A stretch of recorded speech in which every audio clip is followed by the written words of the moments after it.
ओम शांति। कल सबसे पावरफुल बात परसों क्या कही बाबा ने?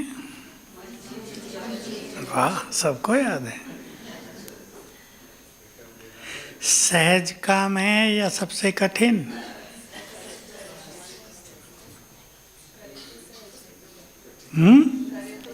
करे तो सहज, नहीं करे तो कठिन। वाह, आपका उत्तर भी बहुत सुंदर है। तो पहली चीज यही कि क्या हम मन जीत बनना चाहते हैं? अंदर में कभी हमने अपने से बात की है कि इस मन को जो बेलगाम घोड़े की तरह भाग रहा है, हम इसे रोक दें? कोई कभी नहीं सोचता, या सोचता है? मुश्किल से कोई 1000 ब्राह्मणों में एक। पहली चीज यही होती है, मनुष्य क्या करना चाहता है।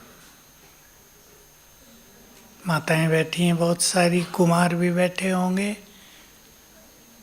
ज्ञान लिया, चलने की दृढ़ इच्छा हुई, संसार ने रोका, रुके? कितनी माताओं को रोका होगा? रुके? क्योंकि चलने की इच्छा थी। चलने वालों को कोई रोक नहीं सकता। जब बुरा काम करने से लोग नहीं रुकते, बोलो आगे, तो वो भी भगवान के बच्चे श्रेष्ठ कार्य करने से क्यों रुकेंगे? कोई रोक ही नहीं सकता। रोकने की शक्तियाँ बहुत आती हैं, लेकिन जहाँ दृढ़ता है, सफलता है। बाबा के कभी शब्द होते थे, दृढ़ता तीली है, दृढ़ता तीली है। माचिस की तीली होती है ना, लगन की अगन जलाओ, सारे विघन नष्ट हो जाएंगे। बहुत पहले की ये बातें होती थी। तो आज हम विचार करेंगे। 2 शब्द होते हैं, 2 लाइनें। मन जीते जगत जीत। दूसरी ऐसी ही, काम जीते जगत जीत। आज इस एक ही टॉपिक को ले लेते हैं। काम की कामनाओं को जिसने जीत लिया, वो मन जीत है। क्रोध के आवेग को जिसने रोक लिया, वो मन जीत है। इच्छाओं पर जिसने लगाम लगा दी, कलयुगी इच्छाएं, बहुत सारी इच्छाएं, वो मन जीत है। जिसने अपने मैंपन, ईगो, तेरा मेरा, इसको पहचान लिया और जीत लिया, वही सबसे पावरफुल और बुद्धिमान है या नहीं? ये हमारी यात्रा चल रही है। आप साकार मूल्यों में कुछ बातें अगर ध्यान से सुने और नोट करें, जो आत्माएं संपूर्ण पवित्र बन जाती हैं, वही पास विद ऑनर होते हैं। पास विद ऑनर माना कितने? अश्रतन, बाकी विजयी रतन और भी। तो संपूर्ण प्योरिटी, मन जीत की एक स्थिति है। दूसरी बात, योग में मन भटके नहीं, संपूर्ण एकाग्रता, ये मन जीत स्थिति है। मन के संकल्पों को हम कंट्रोल में रख सकें। इसका अर्थ ये नहीं होता मन हम 0 पर ले आएंगे, नो थॉट, ये नहीं। मन वही सोचे जो हम सोचना चाहते हैं। हम कुछ और करने चले हों और मन कुछ और चलाने लगे, संकल्प इधर उधर के, तो ये मन जीत स्थिति नहीं। तो सबसे बड़ी साधना है संन्यास में, साधनाओं में, योगियों में यही एक विशेष बात रही। कौन मन बुद्धि को कितना एकाग्र कर सकता है। एकाग्रता से पहले है मन को शांत कर लेना। मुझे याद आया एक एग्जाम्पल, ज्ञान सरोवर में 15-16 साल पहले कोई सन्यासी आया किसी प्रोग्राम में। अच्छा सन्यासी था, डिग्री वाले नहीं, साधना करने वाला। 3 दिन के बाद जाने लगे तो बड़ों से जो मिलाया उसने कहा, मुझे यहाँ 6 मास रहने की छुट्टी मिल सकती है। उससे पूछा क्यों भाई, अगला प्रोग्राम है, सबको जाना ही पड़ेगा, 2 दिन के बाद नया ग्रुप आएगा। कहा यहाँ आते ही पहले ही दिन मेरा मन संपूर्ण रूप से शांत हो गया। जिस निर्संकल्प समाधि के लिए हम सब बहुत साधनाएं करते हैं, वो यहाँ आते ही हो गई थी। क्या है यहाँ, अगर मैं यहाँ 6 मास रह जाऊं तो मेरा संन्यास का लक्ष्य ही पूर्ण हो जाए। किसका इफेक्ट है ये? किसका इफेक्ट है? वाइब्रेशंस का। वाइब्रेशंस हम क्रिएट करते हैं, वाइब्रेशंस आप ही नहीं बनते। ज्ञान सरोवर जो स्थान है वो तो भेड़ियों और भालुओं का था, सांपों का था, वहाँ कोई मनुष्य जा भी नहीं सकता था। अब वो योगियों का स्थान है। हम क्रिएटर हैं, भूलना नहीं है। माताएं सोचे हमारे घर का वातावरण ऐसा है, ये है वो है, नो, क्रिएटर हम हैं। और हम माना बाबा के बच्चे पावरफुल हैं या कमज़ोर? दूसरों का इफेक्ट हम पे होगा या हमारा इफेक्ट उन पर? स्टूडेंट्स आया करते हैं, भाई जी कॉलेजों में बहुत बुरा वातावरण है, उसका इफेक्ट हो जाता है। मैं उन्हें एक ही उत्तर देता हूँ, उसका इफेक्ट तुम पे हो जाता है। तुम भी ऐसे बन सकते हो कि तुम अपना इफेक्ट 100 पर डाल दो। पावर हमारे पास है, शक्तियाँ हमारे पास हैं, ज्ञान हमारे पास है। तो पहली चीज है मन को शांत करना।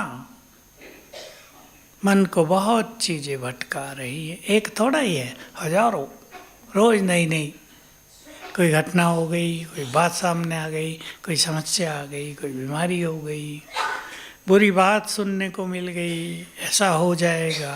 कितने संकल्प मनुष्य के चलते हैं, उन्हें कैसे शांत करेंगे? बोलो। याद ही तो नहीं होती, तब याद हो तो बात ही खत्म, फिर तो खेल ही आगे। बाबा की मुरली में एक शब्द था, कईयों ने कैच कर लिया होगा, शक्ति स्वरूप स्थिति के द्वारा मन को जीतो। जोड़ लें कुछ और, ज्ञान युक्त होकर ज्ञान के महावाक्यों का प्रयोग करते हुए मन को जीतो। मन को जबरदस्ती नहीं जीता जा सकता कि मन को जड़ कर दिया जाए। किया है संन्यास में तपस्वियों ने ऐसा, संसार से दूर चले गए, खाना पीना छोड़ दिया, आंखें बंद कर ली, कुछ दिख ही नहीं रहा, कुछ कर्म नहीं है, खाना पीना भी छोड़ दिया, जो वहाँ मिल रहा है फल फूल खा लिया। मन को साधने की, तपस्या की, साधना इसको इसीलिए कहते हैं, मन को साध लेना। कोई लोग सफल हुए, लेकिन केवल मन को जीरो कर देना ये काफ़ी नहीं है। बोलो कुमार बुद्धिमान, क्या चाहिए? मन को श्रेष्ठ संकल्पों से भरपूर कर देना, मन को सर्व शक्तियों का भंडार बना देना, मन को परम आनंद की स्थिति में ले आना। केवल शांति नहीं, परम आनंद। इसलिए बाबा ने क्या सिखाया कि शांति के लिए जंगल में नहीं चले जाओ, काम धंधा न छोड़ दो, अपने को इतना ज्ञान युक्त और शक्ति युक्त बनाओ कि ज्ञान के प्रभाव से अशांति की बातों में शांत रह सकें। यह ज्ञान का प्रभाव। बातों की कोई कमी नहीं। कोई आपका अपमान करेगा, बच्चे आपकी सुनेंगे नहीं, वो इधर उधर की राह बदल देंगे, संकल्प चलेगा माता पिता को। लेकिन इन संकल्पों को ज्ञान के बल से रोकना। उदाहरण ले लें आपको बच्चों के भविष्य की चिंता है, बहुत माताओं को होती है। जिनके बच्चे योग्य नहीं होते, जो पढ़ाई में ढीले ढाले ठंडे ठाकुर होते हैं, उनकी चिंता होती है माँ बाप को। होती है नहीं? होती है नहीं भाइयों को? होती है। अब कौन से संकल्प करेंगे जो ये चिंता खत्म हो जाए? बात गहरी है। छोड़ नहीं देंगे आप कि पढ़ता है पढ़ता नहीं, पढ़ता नहीं पढ़े। ऐसे बाप हमने देखे जो माँ को चिंता होती है पढ़ता नहीं, अरे छोड़ो नहीं पढ़ेगा, दुकान पे बैठेगा, क्यों परेशान हो रहे हो। ये भी ठीक है, लेकिन जिसको दुकान ही ना हो उनको तो चिंता होगी ना कि कुछ अच्छा काम इन्हें करा दें, ये योग्य बन जाएं। ऐसे में ड्रामा का ज्ञान, ऐसे में उनके भाग्य की, कर्मों की स्थिति का ज्ञान, ऐसे में उन्हें अच्छे वाइब्रेशंस देकर अयोग्य को योग्य बनाने की विधि आनी चाहिए। तो चिंता की जगह समाधान ले लेगा। समस्या नहीं रहेगी, समाधान स्वरूप हो जाएगा। कालिदास सुना है? संस्कृत का महाकवि बुद्धू था या नहीं? राजकुमारी की शादी होनी थी, शास्त्रार्थ हो रहा था। जो राजकुमारी को शास्त्रार्थ में हराएगा उससे शादी होगी। कोई नहीं हरा पाया। पंडितों ने प्लान बनाया, इसकी शादी किसी मूर्ख से करा दी जाए। घूमने लगे। एक व्यक्ति जिस टहने पे बैठा था आगे से काट रहा था। देखा इससे बड़ा मूर्ख कोई नहीं होगा दुनिया में, इसको पता ही नहीं कि तुम नीचे गिरोगे। उतार लिया कि चलो तुम्हारा राजकुमारी से शास्त्रार्थ है। बड़ी इंटरेस्टिंग कहानी है, मुझे भी कितने सालों के बाद याद आई होगी। कहा तुम बोलना नहीं, कुछ भी चुप रहना बस। तो उसने एक अंगुली उठाई, राजकुमारी ने बता दिया ये मौनी बाबा है। एक अंगुली उठाई, उसने सोचा कह रही है तेरी एक आंख फोड़ दूंगी, बुद्धू था ना। उन्हें दो उठा दी। विद्वानों ने उसकी व्याख्या की कि ये आपने कहा ईश्वर एक है, ये कह रहा नहीं आत्माएं भी हैं, तो दो हो गए। उसने ऐसे हाथ किया कि 5 तत्वों से संसार बना है। उस मूर्ख ने सोचा थप्पड़ मारने को इशारा कर रही है, मुट्ठी बांध दी। तो विद्वानों ने एक्सप्लेन कर दिया 5 तत्व अलग अलग संसार नहीं रच सकते, जब मिलेंगे तब रचेंगे। राजकुमारी ने हार मान ली और 2-4 बातें हुई। शादी होके ले गया घर में, उसको झोंपड़ी थी, रात्रि में ऊंट बोल रहे थे। अभी उसने पूछा ये किसकी आवाज़ है? तो उसने जो कुछ उत्तर दिया उससे राजकुमारी समझ गई कि ये तो मूर्ख है कोई, पंडितों ने मेरे साथ धोखा कर दिया। लेकिन सोचा इसको मैं महापंडित बनाऊंगी, और वो हुआ संस्कृत का सबसे बड़ा विद्वान, उस समय का कवि। तो बुद्धि का विकास हो गया ना। अपने बच्चों की बुद्धि का विकास करो, डांटो डपटो नहीं, विकास किया जा सकता है। बुद्धि सबके ही पास है। किसी की चमत्कारिक हो गई, किसी की डल रह गई। डल वालों को भी चमत्कारिक बुद्धि बनाई जा सकती है। तो अपने भटकते मन को ज्ञान के सुंदर विचार देकर शांत करना है। आपको चिंता लगी हुई है, पता नहीं क्या होगा, कौन सा संकल्प काट देगा इसे?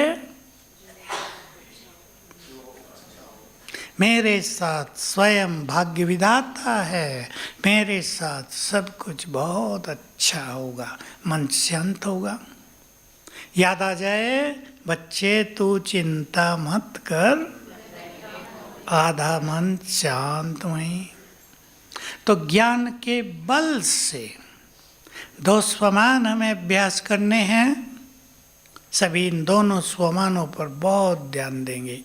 एक, मैं स्वराज्य अधिकारी हूँ। दूसरा, मास्टर सर्वशक्तिवान हूँ। बहुत अभ्यास करना होगा, थोड़ा बहुत नहीं। एक ज्ञान से अपने को भरपूर करना होगा। और भी मैं कुछ कहना चाहूँगा, मन को 1-2 साल में रोका नहीं जा सकता। ठीक है बात या नहीं? विकारों के पीछे 2500 साल से भाग रहा है, इच्छाओं का गुलाम हो गया है मन। बाह्य मुखी होने से उसकी भाग दौड़ बाहर की ओर है। इसलिए रोज करते हैं आप वो, लेकिन और करना है। सवेरे स्वयं में ये रूहानी एनर्जी भरनी है। मुरली के समय स्वयं में 1 घंटा ये अलौकिक शक्तियां भर लेनी हैं। आप अनुभव करना। आप मुरली सुनने गए, कईयों को रहता है ना बाबा तो वही सुनाता है, ये तो हम जानते ही हैं, इसमें क्या करें, रोज क्यों जाएं सुनने, हमें तो सब पता है। रोज इसलिए जाएं कि वो 1 घंटा आपके चित्त को शांत करेगा। होता है या नहीं? और जब मुरली सुनकर घर तक आए, सभी को ये करना है, तो मुरली को याद करते हुए आ जाएं। मनुष्य की नेचुरल मेंटालिटी क्या है? क्लास से बाहर निकले और घर याद आ गया, जाते ही पानी भरना है, अरे गैस ख़त्म हो रही थी, गैस लानी है, मेहमान भी तो आने हैं आज, ये काम करना है। लेकिन थोड़ा अपने को कंट्रोल करते हुए, वो तो करना ही है। मुरली की बातें याद करते करते घर जाओ। पहले भूलेंगी, 2-4 दिन अभ्यास करेंगे, याद रहने लगेंगी। तो मुरली का समय और अमृत वेले का समय स्वयं में एनर्जी भरने का है। मैं एक बात कह देता हूँ, किसी को अच्छी लगेगी, किसी को नहीं लगेगी। कई सोचते हैं रोज सवेरे 4 धाम कर लेने हैं, फटाफट 2 मिनट वहाँ बैठे, 2 मिनट वहाँ, 2 मिनट वहाँ, 2 मिनट वहाँ। इससे कुछ मिलने वाला नहीं है। ये भक्ति के 4 धाम नहीं है। ठीक बात है नहीं? स्थिर कर दो अपने को। अभी तो सर्दी हो गई, नहीं तो शांति स्तंभ में सब बैठते ही हैं। यहाँ आनंद लो, वहाँ का एनर्जी भर लो स्वयं में। वो अलौकिक एनर्जी आपके चित्त को शांत करेगी। लंबा समय की मुरली का समय साधारण समय नहीं है। अगर आप सोल कॉन्शियस होकर बाबा का आह्वान करके, कैसे आह्वान कि स्वयं भगवान पढ़ाने आ रहा है, मुरली सुने तो उसकी उपस्थिति का आभास होगा, उसकी एनर्जी मिल रही है इसका आभास होगा। इसलिए घर में ऑनलाइन मुरली सुन लेना, आधा भी नहीं मिलता। कोई कहेंगे सुन तो ली, फलानी बहन की मुरली बहुत अच्छी लगती है, सुन तो ली। लेकिन यहाँ बैठकर एकाग्र होकर लिखते हुए जब आप मुरली सुनेंगे, लिखना भी जरूर है, लिखने से क्या होता है? एकाग्रता बढ़ती है। जो चीज़ आपने लिखी वो घर जाने तक आपको याद रहेगी।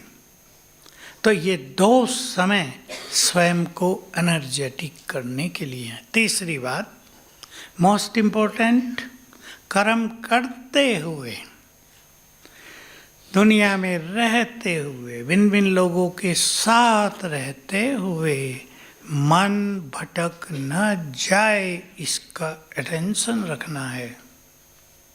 हमारी एकाग्रता जंगल में जाने से नहीं, कर्म क्षेत्र पर रहते हुए करनी है। बहुत डीप सब्जेक्ट है। कर्मों में है, आपकी दुकान है, ग्राहक आ रहे लोग, रोज 100 ग्राहक आ रहे आपके पास, चीज लेन देन हो रही है, बुद्धि उसमें लगेगी। ये तो नहीं कह सकते कि बिना बुद्धि लगाए काम हो जाएगा, लेकिन कर्म करने की कला ऐसी हो, सब प्रैक्टिस करेंगे इसकी। बाबा का आह्वान कर लो, मैं दुकान का उदाहरण दे रहा हूँ। दुकान खोलते ही बाबा का आह्वान कर लो और संकल्प कर लो बाबा करण करावनहार है, और सारा दिन जो कर्म हुआ एंड में उसको बाबा को अर्पित कर दो। तो आप अनुभव करेंगे कि कर्मों का इफेक्ट आपके ऊपर नहीं रहा। आपको ऐसा लगेगा हमने सारा दिन कार्य करते हुए मानो कुछ भी नहीं किया। सबसे गहन प्रैक्टिस है ये, लेकिन करने से सरल हो जाएगी। शुरुआत करण करावनहार कौन है मेरे साथ, कर्म के बाद समाप्त होते ही समर्पण। लेकिन बिजनेस वालों को मैं एक चीज़ अवश्य कहूँगा, समय अनुसार, ये नहीं रात के 11 बजे घर पहुंच रहे हैं, फिर नेचुरली सोने में और देर होगी, फिर सवेरे 4 बजे उठ रहे हैं, अमृत वेला भी तो करना है, उठते ही सो रहे हैं, अमृत वेला कर लिया हमने, हो गया? नहीं,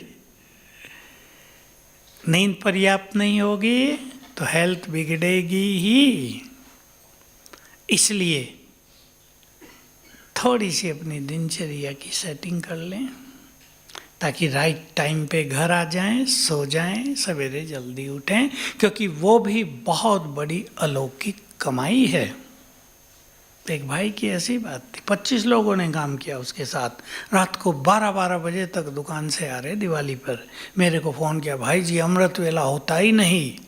मैंने पूछा, मैं कहा ऐसे थोड़ा ही होगा अमृत वेला, किसी जिम्मेदार व्यक्ति को जिम्मेदारी दो, खुद को हल्का करो, विश्वास रखना पड़ेगा ना दूसरों पे। ठीक है, कलयुग का अंत है, धोखे देने वाले मिलेंगे, लेकिन विश्वास तो बढ़ाना पड़ेगा, ढूंढना पड़ेगा ईमानदार लोगों को जो आपका कार्य संभाल सकें। ये कला है एक, नहीं तो मन भटकता रहेगा।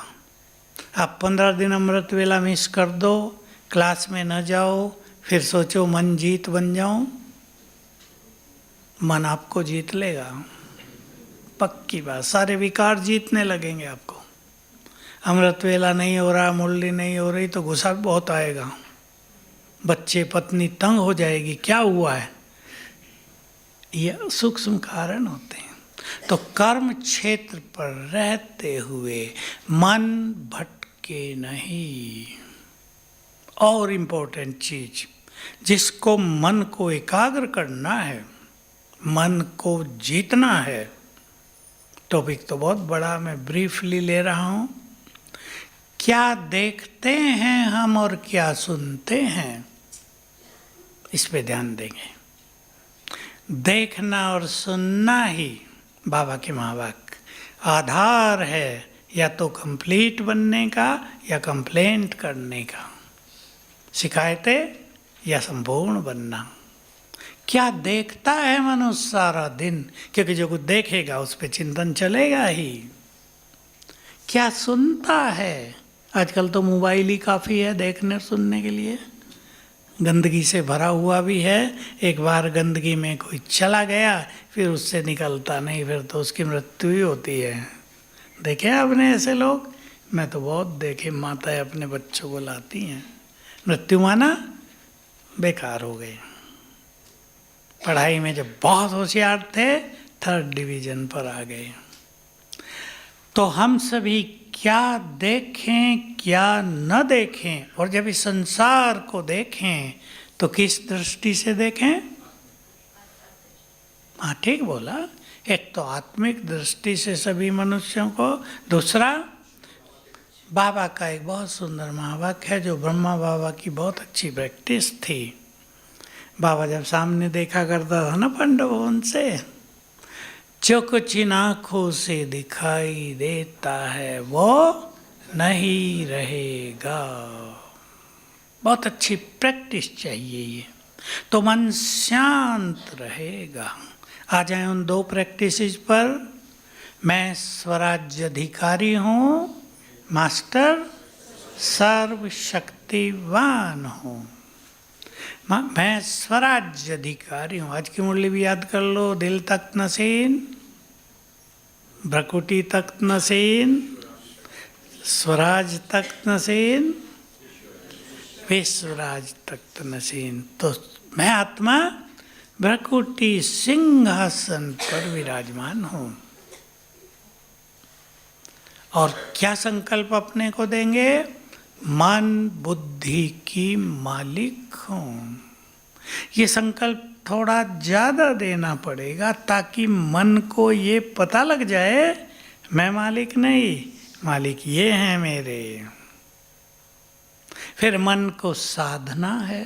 ब्रह्मा बाबा की कहानी सुनी हो आपने, 1932 की हैं वो बातें बाबा की। बाबा अपने मन से बातें जो करता है वो लिखता है। हे मेरे मन, कहाँ भागता है? उधर से तुझे क्या मिलेगा? वापिस आ जा। ऐसे ऐसे बातें करता है। हम भी मन को साध लें, लेकिन चेकिंग जरूरी है मन कहाँ भागता है। आप देख लें अपने को। आज हमने सारा दिन क्या क्या सोचा, किसी को पता है? पता है किसी को? किसी को नहीं पता। और कितने हजार संकल्प कर लिए सवेरे से। मनोविज्ञान के अनुसार किसी के 40,000 संकल्प, किसी के 50, और जो ज़्यादा सोचते हैं उनके 60,000 संकल्प। इतने सोचते हैं मनुष्य भी। ब्राह्मणों के कम होंगे।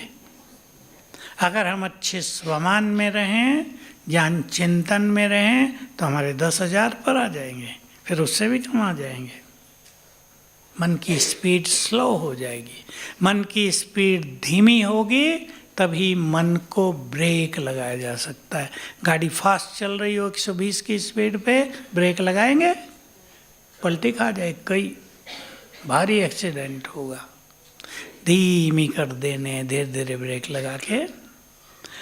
तो हम सभी अभ्यास करेंगे। मैं स्वराज्य अधिकारी हूँ, मन बुद्धि की मालिक हूँ। हे बुद्धि, मैं तुम्हारी राजा हूँ, मेरी आज्ञा बिना तुम्हें कहीं नहीं जाना है। सुना होगा, मन मंत्री, बुद्धि मुख्यमंत्री, आत्मा राजा। अपने मंत्री और मुख्यमंत्री को ऑर्डर देने की रोज 1-2 बार प्रैक्टिस करेंगे और उन्हें संकल्प देंगे, हे मेरे मन, तो मेरी आज्ञा के बिना कहीं नहीं जा सकता। लेकिन ये काम रोज करना पड़ेगा। अपने मन पे जरा अटेंशन देना पड़ेगा। देखो, बाहर की साधनाओं में आप में से कईयों ने की भी होगी। एक साधना होती है, श्वास पे ध्यान एकाग्र करो। श्वास जा रहा है, दूसरी नाक से आ रहा है, फिर जा रहा है। इससे एकाग्रता मदद तो मिलेगी, पर कहाँ एकाग्र करें ये लोगों को पता नहीं। मन के लिए भी ऐसे ही सिद्धांत हैं। देखो मन में क्या क्या सोच रहे हो। सोचते सोचते मन शांत हो जाएगा। मदद मिलेगी, लेकिन आजकल नहीं मिलती। आजकल मन की स्पीड बहुत फास्ट है। हम क्या करेंगे? मन को स्वमान के पावरफुल संकल्प देंगे। मन को चाहिए सुंदर संकल्प। सभी अपने अपने मन को देखो। मन जिस क्षण आनंदित हो जाएगा, संकल्प शांत। अनुभव कर लेना कभी। तो मन को ऐसे विचार देंगे जो मन को आनंदित करें, मन एकाग्र हो जाएगा। और वो सहज विचार हैं, तो मुरली से हमें मिलते हैं, दूसरे स्वमान के। अपने लिए स्वमान चुन लेने चाहिए 2-4 रोज के लिए। उनकी जस्ट उन्हें रिपीट ही करेंगे तो एक बार का किया गया स्वमान नशा कुछ देर के लिए और संकल्पों को शांत कर देगा। बुद्धि के द्वारा हम मन को शांत करेंगे। बुद्धि में है विवेक। क्या है बुद्धि में? सद्ज्ञान, सद्विवेक। वो बाबा के बच्चों के पास है, बहुत अच्छा। ज्ञान की भिन्न भिन्न बातों को यूज करना। मैंने एक ड्रामा की बात कही थी, और बहुत सारी बातें हैं आप सब यूज करते होंगे समय पर। उन्हें यूज करते हुए पहले मन को एक अच्छी दिशा देनी है। मन दिशाहीन होकर भटकता है या नहीं? यही बात, मन को एक दिशा मिल जाए। किसी को मार्ग पे चलने के लिए एक मंजिल का भी पता हो तो हर कदम पर वो आगे बढ़ेगा ना, हर कदम पर मंजिल समीप आएगी। और कोई चल तो रहा हो लेकिन उससे पूछे कहाँ जाना है, पता नहीं, तो कहीं पहुंचेगा। हमारे भी मन को एक दिशा और एक मंजिल हमें देनी चाहिए। मंजिल दो, मुझे यहाँ तक पहुँचना है, मन की इस स्थिति को प्राप्त करना है, उसके इधर उधर हमें जाना नहीं है। किसी को कह दिया जाए कि यहाँ से अबू रोड पैदल जाना है, पैदल तो चल देते हैं बहुत लोग, लेकिन सोचे सड़क का तो रास्ता बहुत लंबा है, सीधा ही उतर जाते हैं, तो भटक जाएंगे या नहीं? कभी नीचे जाएंगे, फिर ऊपर चढ़ेंगे, फिर नीचे जाएंगे। हमारे साथ हुआ था एक बार, हम गुरु शिखर गए, पहुँच तो गए, 4 थे छोटे छोटे। वहाँ से देखा, ओ वहाँ है माउंट आबू, सीधे उतरने लगे। अब कभी नीचे जाएं, कभी ऊपर जाएं, कभी नीचे जाएं, कभी ऊपर। रास्ते में आम के पेड़ मिले, आम भी खाने लगे। अंधेरा हो रहा है और हम आम खाने में मगन हैं। ये भी हमें पता, रास्ते में भालू भी हैं। अंधेरे में पहुँचे रात को 9 बजे। तो राह और मंजिल दोनों साफ हों। मैं मास्टर सर्वशक्तिवान हूँ। सब एक रहस्य को अच्छी तरह अनुभव करेंगे, करते होंगे। मन जितना कमजोर है उतना ही भटकता है। 2 चीजें एक और याद आ गई मुझे। हिंदी में कहावत है, अध जल गगरी छलकत जाए। माताओं को पहले अनुभव होते थे, घड़ों में पानी लाया करती दूर से, घड़ों में पूरा भर दिया तो शांत, और आधा भरा है तो बाहर गिरता रहेगा। ज्ञान भी फुल होगा तो मन छलकेगा नहीं, भटकेगा नहीं। तो कमजोर मन को शक्तिशाली बनाना है। मास्टर सर्वशक्तिवान के अभ्यास से सवेरे भी, सोते हुए, इस शाम के टाइम कुछ बार अपने को याद दिलाओ, अपने से बातें करो। हे आत्मा, तू सर्वशक्तिवान की संतान बहुत शक्तिशाली है। शिव ने तुम्हें अपनी शक्ति दी है, तुम शिव की शक्ति हो। याद दिलाओ अपने को। भगवान के बच्चे कमजोर नहीं होते, वो हमें रोज याद दिलाता है, तुम बहुत बलवान हो। मुझे बाबा की एक बात बहुत प्रिय लगी, साकार मुरली से है, तुम नक्षत्रों से भी अधिक महाबलवान हो। जो हमें जानता है वो याद दिला रहा है, हम नहीं जानते अपने को। हम सोचते हम तो बहुत कमज़ोर हैं, ये बात आई वो आई, हम घबरा गए, परेशान हो गए। जो घबरा जाए, परेशान हो जाए, वो कमज़ोर। तो अपने को स्वयं शक्तिशाली बनाना है, सबको बनाना है। एक चीज़ से बचने के लिए भी, जैसे जैसे ये समय आगे बढ़ रहा है, दुनिया में डर भी बढ़ रहा है।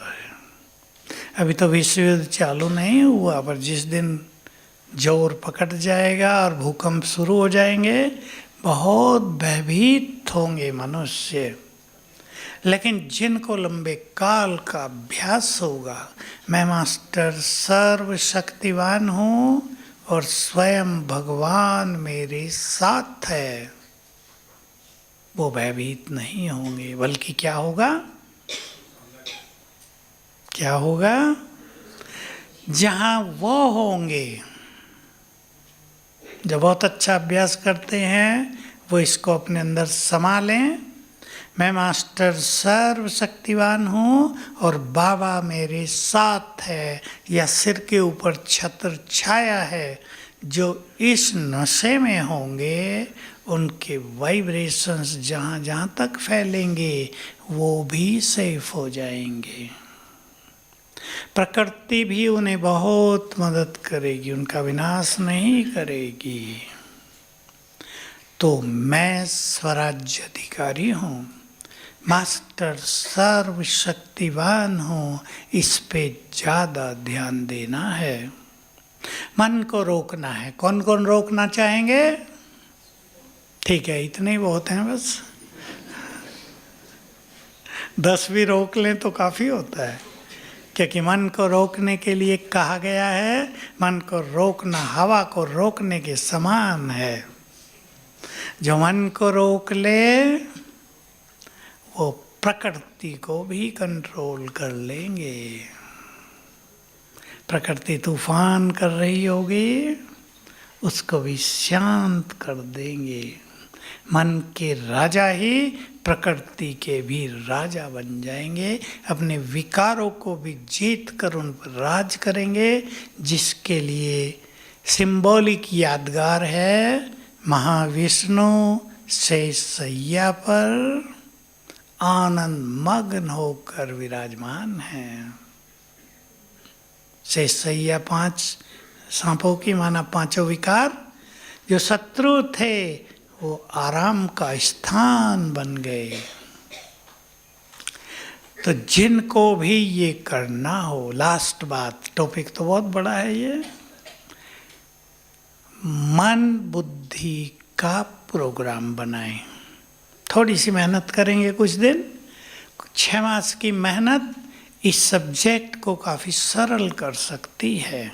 6 मास सब कर सकते हैं। गृहस्थ में रहने वाली माताएं भी, बच्चों को संभालने वाली माताएं भी, सब कर सकते हैं। भाई जो नौकरियों में हैं, अधिकारी हैं, बिजनेसमैन हैं, सब कर सकते हैं। लेकिन 6 मास अपने से मेहनत करनी होगी। क्या मेहनत? हम मन बुद्धि का प्रोग्राम बनाएं, अपना अपना खुद बनाएं। कई तरीके मैं थोड़े में सुना देता हूँ। आज मुझे सारा दिन यह अभ्यास 100 बार करना है। प्लान बना लो, छोटा सा अभ्यास ले लो। मैं आत्मा हूँ, मस्तक सिंहासन पर स्वराज्य अधिकारी हूँ, 100 बार याद करना। हो सकता है या कठिन काम है? हो सकता है, करेंगे तो हो जाएगा। और शाम तक आपको पता चलेगा मन आनंदित हो गया है। एक विधि ये। दूसरे दिन का ले लें, मैं मास्टर सर्वशक्तिवान हूँ, 100 बार याद करना है। केवल याद करो, ये भूल जाना कि कुछ अनुभव करना है। अनुभव की बात नहीं इसमें, अनुभव बाद में होगा। अनुभव ले लो, एक थर्ड थॉट ले लो, मैं आत्मा परम धाम से इस तन में अवतरित हुई हूँ। 25 बार करना है, आराम से हो जाए, घंटे में 2 बार, बहुत मज़े से अभ्यास हो जाएगा। एक तरीका। दूसरा तरीका, जितने तरह के कर्म आप करते हैं उनकी एक लिस्ट बना लो। 10 की बना लो बस, ज़्यादा नहीं। मनुष्य काम तो बहुत करता है, 25 बन सकती है, 30 भी बन सकती है। छोटे छोटे कामों की लिस्ट बनाओ। स्नान करना, खाना बनाना, खाना खाना, पानी पीना, चाय पीना, छोटे छोटे काम भी। हर काम में अलग अलग अभ्यास फिक्स कर दो। जब हम स्नान करेंगे ये अभ्यास करेंगे, जब भोजन खाएंगे ये अभ्यास करेंगे, आज हम बाबा को 10 बार बुलाएंगे। ये प्रोग्राम है मन बुद्धि के, और सबसे पावरफुल होता है। ये मुरली बहुत पुरानी है, मुझे डेट भी याद रहती है, मैंने तब से ही बनाया था प्रोग्राम। 18 जून 1970, ये हॉल भी नहीं बना था, ये 74 में बना, 74 में। हिस्ट्री हॉल में बाबा की मुरली थी। जैसे बड़े आदमी अपनी दिनचर्या का टाइम टेबल बना के रखते हैं, जैसे हमारे यहाँ गवर्नर आते हैं ना, प्रोग्राम बन जाता है, 10 बजे आएंगे, 10 से 5 मिनट में हॉल में आ जाएंगे, 15 मिनट यहाँ बैठेंगे, फिर आधा घंटा बोलेंगे। होता तो नहीं उस तरह, पर प्रोग्राम बन जाता है। इसको मिनट टू मिनट प्रोग्राम कहते हैं। मन बुद्धि का टाइम टेबल बना दो। और सबसे पावरफुल, जिसको महायोगी बनना हो, मन जीत बनना हो, 1-1 घंटे का प्रोग्राम, उठने से सोने तक। यूट्यूब में भी है, हमने रिकॉर्ड किए हुए, जो भी करना चाहे वहाँ से ले सकते हैं। योग के बहुत सारे अभ्यास, भिन्न भिन्न अभ्यास, क्योंकि योग एक ऐसी ड्रिल है, एक्सरसाइज है, एक ही तरह का अभ्यास रोज नहीं किया जा सकता, मन बोर हो जाएगा। लास्ट बात, हमारे मन को चाहिए सुंदर विचार। मन तो संकल्प शक्ति है, चाहे मन को हम विचार दें, अन्यथा वो खुद भागेगा। हम खुद विचार देना प्रारंभ करें। ये विचार देने की तो बात है टाइम टेबल मन बुद्धि का।